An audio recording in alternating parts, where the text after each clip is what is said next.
Welcome to Toyota Time with Timmy the Toolman and Sean. Today we're on location yet again in San Francisco at our buddy Chris's house.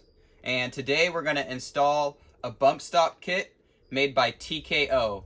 The kit we showcased in this video was an early prototype from Tanner, but he has since developed his kit a little bit further and has his final version available for purchase. So if you head on over to kpoffroad.com, you can check out his products and products from other partner companies they have on their website. And if you use the code SICKMODS, you'll get a discount on the site. So the benefits of hydraulic bump stops as opposed to rubber bump stops like your stock one, or maybe you have Duro bumps, is that they hold up better under conditions that demand their frequent use. So for example, if you're constantly cycling your rear suspension and it's making contact and bottoming out, a hydro bump is going to be better for that type of use. They are also a tunable part of the suspension, so their rate of compression and rebound can be changed by adding or removing nitrogen pressure or by adjusting the internal valving. So they just offer more options if you want to adjust the rear suspension setup in a particular way. If you're thinking about this kit, you may already have extended bump stops. These are from Duro bumps, so these are a great option.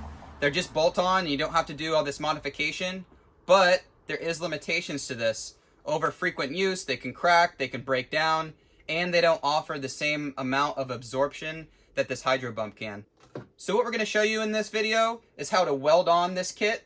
What we're going to need to do is get the rear end jacked up. We're going to remove the wheels. We're going to take out the springs. We're going to take out the coils. We're going to loosen some clamps here and there to make sure there's no tension on some lines like the ABS line or the brake line, or even the wires that go to the e-locker housing.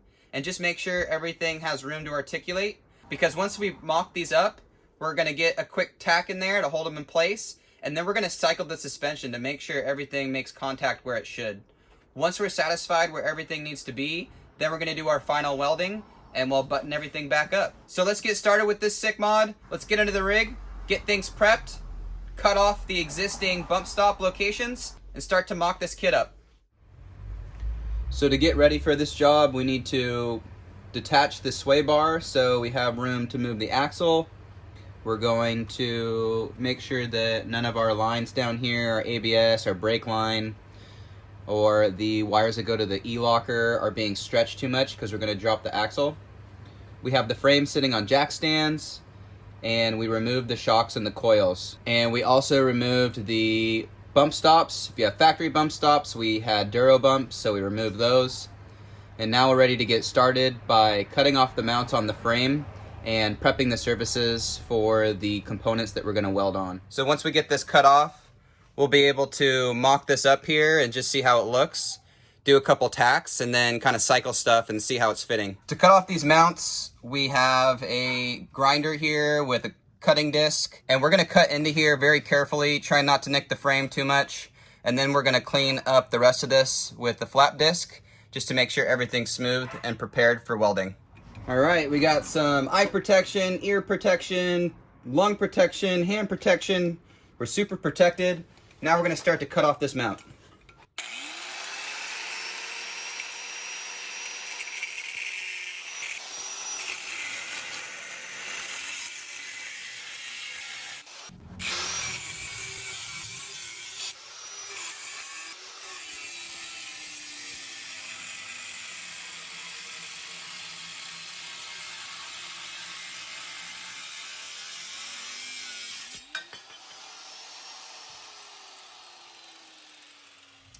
All right, we got it cut off roughly.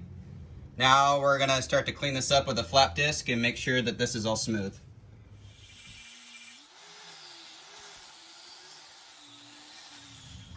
All right, so we got this side all cleaned up.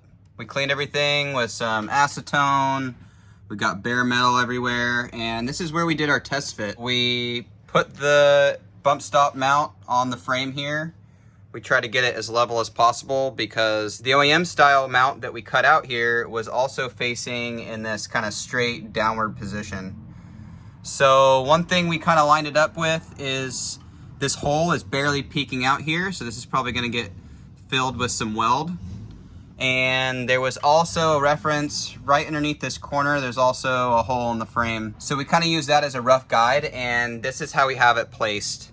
The instructions give some rough measurements, but ultimately this kit is going to be put on your vehicle in a unique way. People's axles might be shifted one way or the other depending on how much lift they have, if they have the panhard correction kit, depending on how much up travel you have from your shock and your coils and all things considered.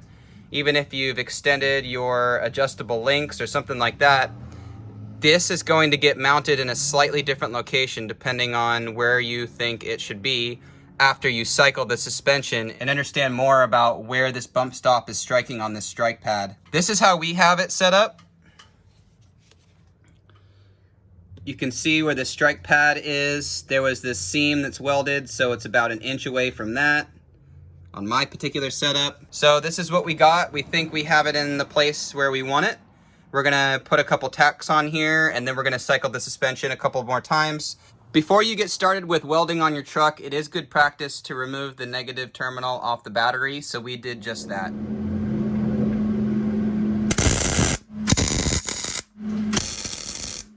So we got a couple tacks holding everything in place. And now we're gonna take off this clamp and cycle the suspension a little bit more just to see if everything's still happy, then do the final welding. Here's our placement of the strike plate.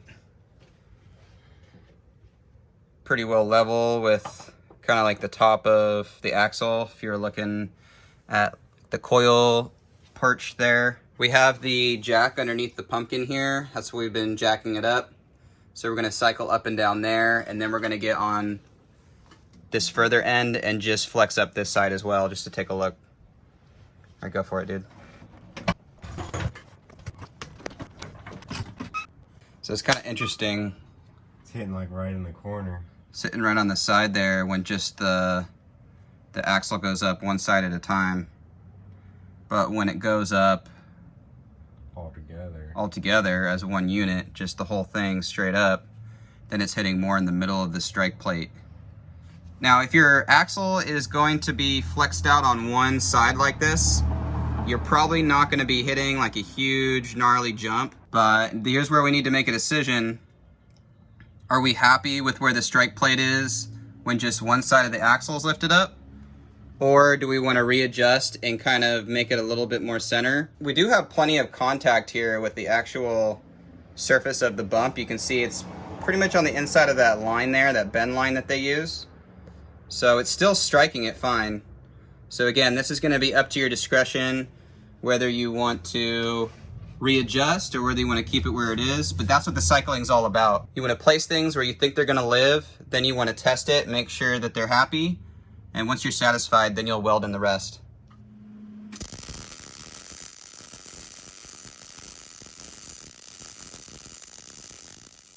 Now we're on the driver's side. We have the mount and the strike plate almost identical to the other side here. To the best of our ability, it's exactly the same.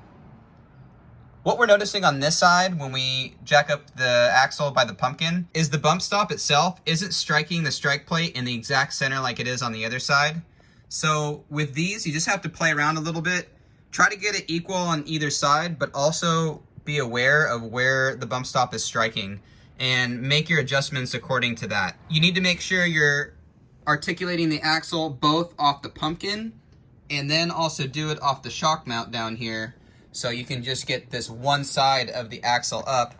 And when you're flexing just one side up, you'll notice that this strikes in a little bit different area. So you just want to play around with those, get it as close to perfect as you can, and then call it a day. It doesn't need to be perfect. After some adjustment, we moved the mount a little bit more forward than the other side.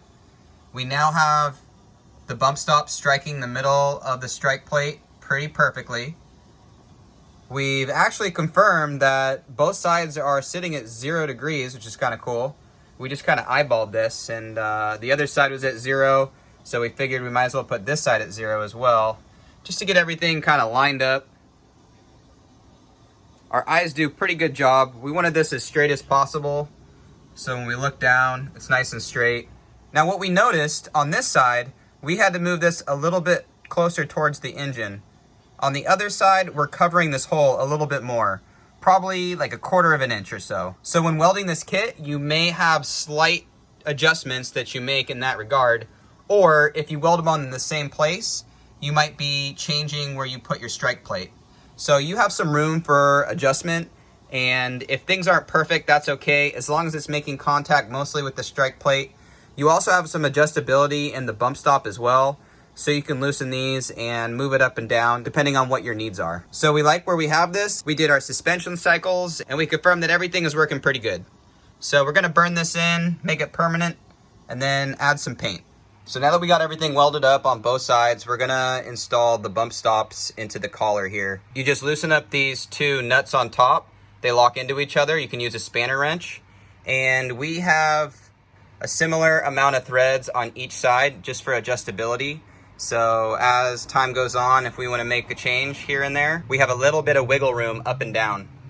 Now, when we were cycling the suspension, we didn't release the gas from the bump stop itself, and you can do that right here. There's a Schrader valve. What this means is when we were taking our measurements, the amount of shaft and bump stop material here is 2.75 inches approximately. And the remaining amount of shaft we had on our shock was about 3 inches. You can see the line right there. So we still had some wiggle room even when this bump stop bottoms out. So when you're cycling your suspension with and without your shocks installed, you want to keep this in mind, especially if you can't release the nitrogen from inside here. If you want to release the nitrogen inside here, then this bump stop would be able to compress all the way, and you'd have a better accuracy of measuring where everything needs to be. But because not everybody's going to have that luxury, we just used the simple math in the instructions and made sure we had enough shaft showing, so we didn't bottom out the shock when we're bottoming out the bump stop. So here we are the next day. It got a little late on us last night, so I got some things taped up, masked off here just a little bit, and I'm gonna prep this surface. I'm gonna use some wire brushes and some sandpaper, make sure this is really cleaned up really well. And then I'm gonna spray it with some Steel It and protect it. So that's the last step. So I've ran this kit now for a couple months, and I have to report back that everything is working really good. Whenever I bottom out unexpectedly, I don't really feel much going on. So I'd say that's a win. When I was in my trucks before, when I would bottom out, it would be pretty harsh and I would definitely feel it. But pairing this hydro bump kit from Tanner and the outboard shock kit from FGP, this is a really nice setup that I highly recommend. So with all that said, thanks for watching, thanks for subscribing. If you have any questions or comments, do that below. And definitely take a look at kpoffroad.com and get a kit for yourself. Take care, bye-bye, and sick mods.